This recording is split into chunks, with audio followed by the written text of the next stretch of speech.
Shalom, selamat malam saya ucapkan kepada seluruh jemaat Tuhan pada malam hari ini. Saya akan melanjutkan pembahasan tentang mengapa menikah. Kalau kemarin kita sudah melihat beberapa alasan orang menikah pada umumnya. Itu adalah beberapa alasan yang salah yang saya sampaikan. Dan pada malam hari ini saya akan melanjutkan pembahasan, kita akan melihat apa yang Alkitab katakan tentang pernikahan. Yang pertama Bapak Ibu, pernikahan itu adalah kehendak Allah. Pernikahan itu adalah ide Allah. Allah lah yang mendirikan lembaga pernikahan. Bukan ide kita, bukan ide orang tua kita. Sebelum ada namanya negara, sebelum ada namanya gereja, sebelum ada namanya perusahaan, jauh sebelum sudah ada lembaga pernikahan. Jadi kalau dikatakan lembaga pernikahan itu adalah lembaga tertua yang ada dalam dunia ini. Itu adalah dibentuk oleh Allah sendiri. Ide Allah sendiri. Nah, Bapak Ibu, kalau pernikahan itu adalah kehendak Allah, ide Allah sendiri, maka ini artinya kita juga harus betul-betul menghormati yang namanya pernikahan. Menghormati lembaga pernikahan. Karena ini bukan sesuatu yang biasa-biasa. Bukan sesuatu yang main-main. Meskipun ada banyak orang yang berpikir bahwa pernikahan itu sesuatu hal yang untuk mengisi kekosongan saja. Tetapi pernikahan itu adalah sesuatu yang begitu mulia di hadapan Tuhan. Dan harus kita menjaga dan menghormati lembaga pernikahan itu. Nah, ini yang pertama Bapak Ibu. Yang kedua, apa yang Alkitab katakan tentang pernikahan? Tujuan utama dari pernikahan itu bukan bahagia Bapak Ibu. Banyak orang berpikir ketika menikah, saya pengen bahagia. Tetapi tujuan utama pernikahan itu bukan untuk bahagia, tetapi untuk bertumbuh. Nah, ini sesuatu hal yang berbeda dengan pada umumnya. Kenapa Bapak Ibu saya katakan bahwa pernikahan itu tujuan utamanya bukan untuk bahagia? Karena kalau kita hanya berpikir saya menikah supaya saya bahagia, saya sangat yakin pasti setiap tahun kita akan gonta-ganti pasangan. Mengapa? Tidak bisa dipungkiri Bapak Ibu pasti akan ada perbedaan pendapat, bukan?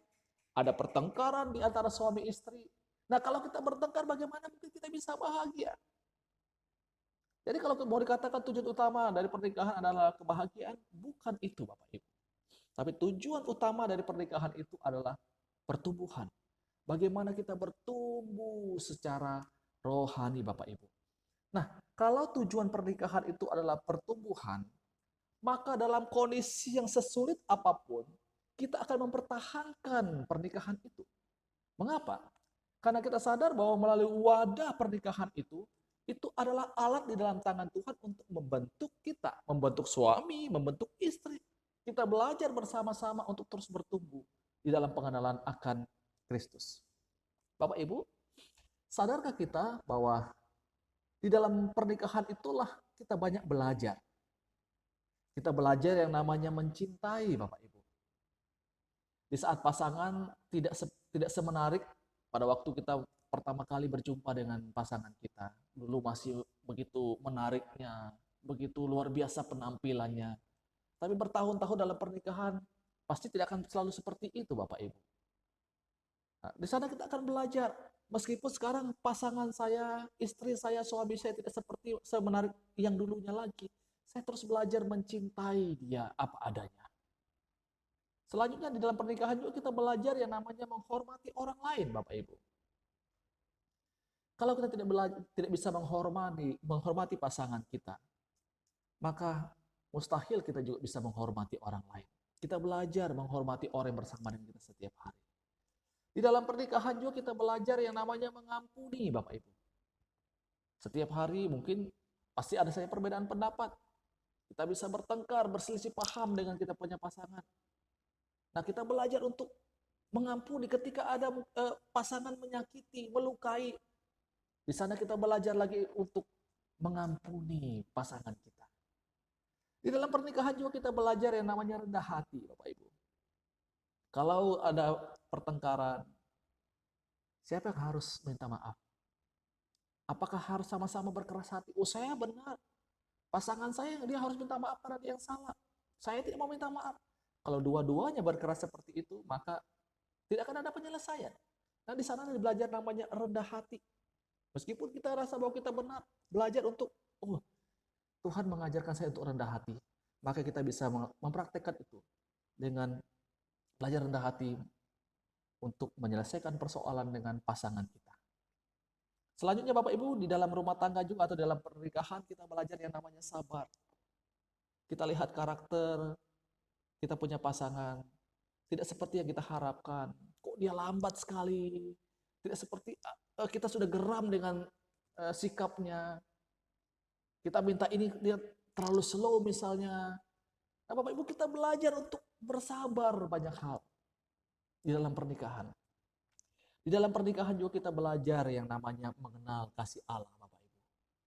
Karena kita ini adalah orang-orang yang berdosa. Yang setiap saat Tuhan beranugerah mengampuni kita. Nah, ketika kita melihat satu dengan yang lain, kita adalah orang-orang yang berdosa. Di sana kita belajar bagaimana Allah mengasihi kita, orang-orang yang berdosa. Nah, ini Bapak Ibu, kita bisa belajar dalam pernikahan. Belajar untuk bertumbuh. Nah, semakin kita belajar banyak hal, kita akan semakin bertumbuh.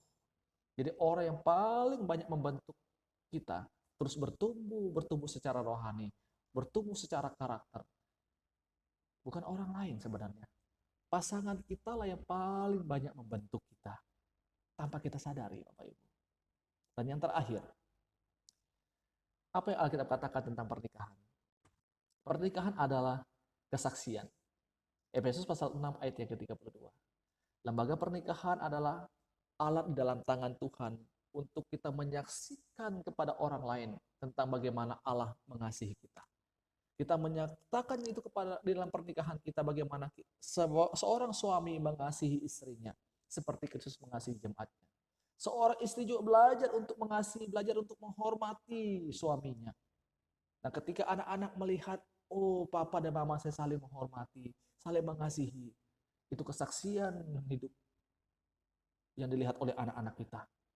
Dan kita lihat Bapak Ibu, melalui wadah ini, anak-anak kita akan melihat suatu kehidupan bagaimana cerminan Kristus mengasihi jemaatnya di dalam pernikahan kedua orang tuanya. Jadi Bapak Ibu Saudara yang dikasihi oleh Tuhan Yesus Kristus, ini 3 poin yang saya bagikan untuk kita pada malam hari ini, bahwa apa yang Alkitab katakan tentang pernikahan. Yang pertama, pernikahan itu adalah kehendak Tuhan sendiri.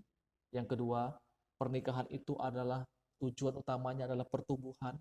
Dan yang ketiga, pernikahan itu adalah alat di dalam tangan Tuhan untuk kita menyaksikan tentang kasih Tuhan kepada orang lain. Selamat malam, Tuhan Yesus memberkati kita semua. Amin.